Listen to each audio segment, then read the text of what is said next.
Hi friends, it's cooking time and we will cook sweet and sour pork. These are the ingredients.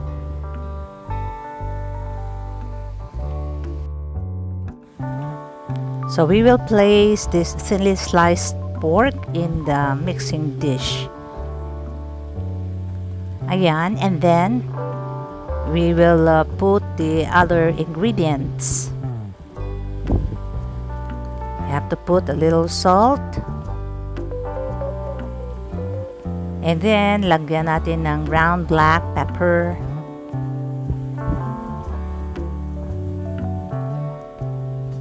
Ayan, and then, lagyan natin ng soy sauce. Yeah, we have to put soy sauce and mix them well.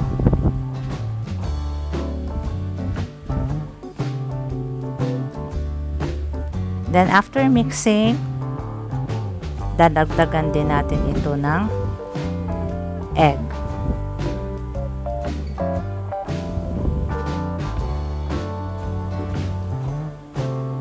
Haluin lang natin para mas masarap ang ating marinade. Yan, at pagkatapos ay dadagdagan din natin ng cornstarch. Pagkatapos ma-mix ito, lagyan natin ng cornstarch. At saka, i-marinate natin ito na kahit 1 hour lang.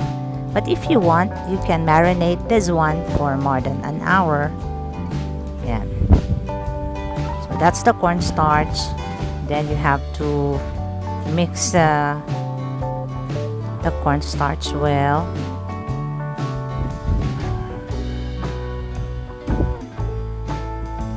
And you know, this really tastes good. So we have to marinate this for at least an hour. We have to put it aside. Now I will prepare the garlic.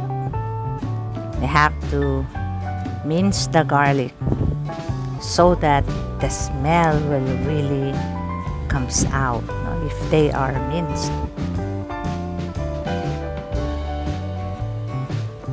Then the tomato, you have to slice it. And then, this is the onion.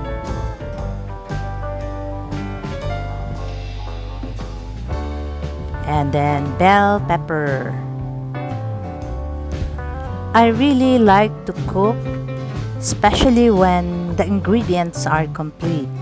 Of course, we want our food to taste good and to smell good, so we have to provide complete ingredients. And a little or small size carrot.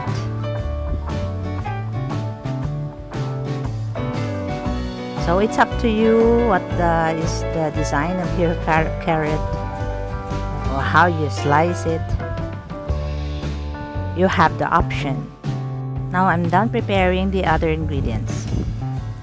Now my marinated pork is ready, and I'm going to coat the pork with cornstarch.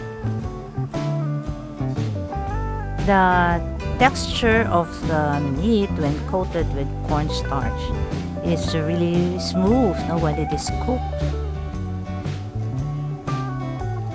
So you can do it. It's easy to coat the marinated pork. Just do it like this.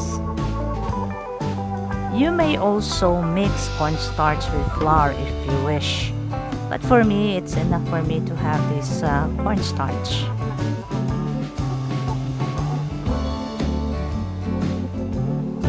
If you like this video, friends, if you're still watching, kindly like and subscribe.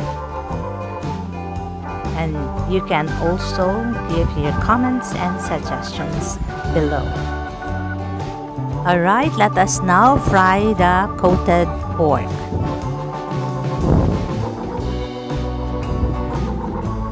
So you always have to check if the oil is already hot. So we will fry the pork or the coated pork for maybe around 3 minutes. This will easily cook because the pork is thinly sliced.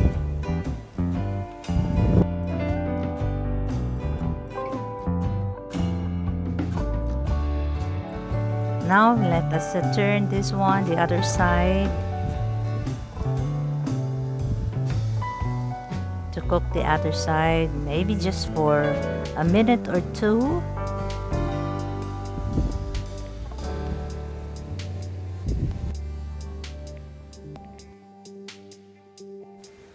Okay, this is cooked already, so let us remove all the pork and do the same process with the remaining pork.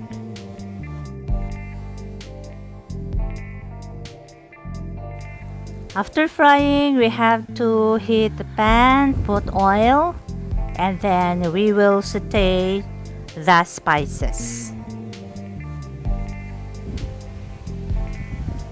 Let's now saute the garlic. Let's just turn this one a little into golden brown, followed by the onions. The oil is so hot now. And then tomatoes.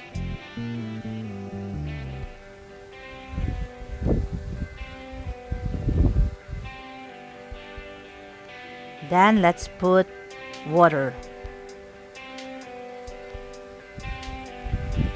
Then we add tomato sauce and mix it.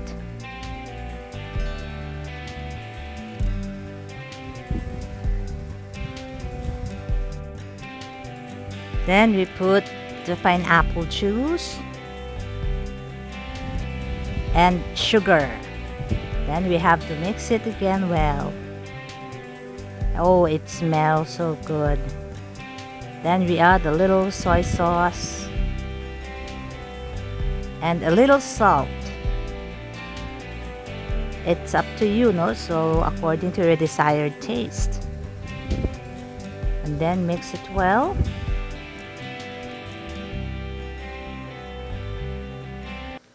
Then we have to add carrots.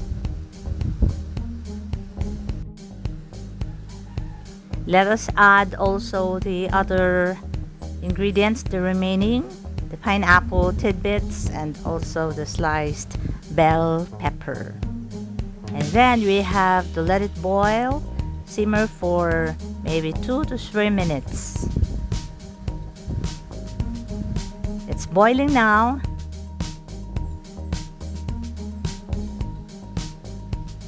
And let us add the diluted cornstarch so that it will thicken. Ayan, medyo malapot na siya. Madali lang yan. Just for a minute. And it tastes good already.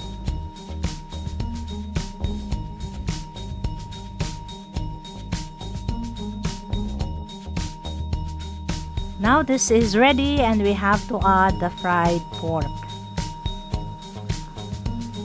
And then mix.